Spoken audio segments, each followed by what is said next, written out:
So, allow me to remind every woman and man that they meet together when something take place in their homes.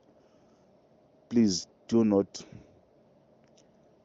throw away the child. Do not kill that child. Do not do abortion with that child because it's got his purpose.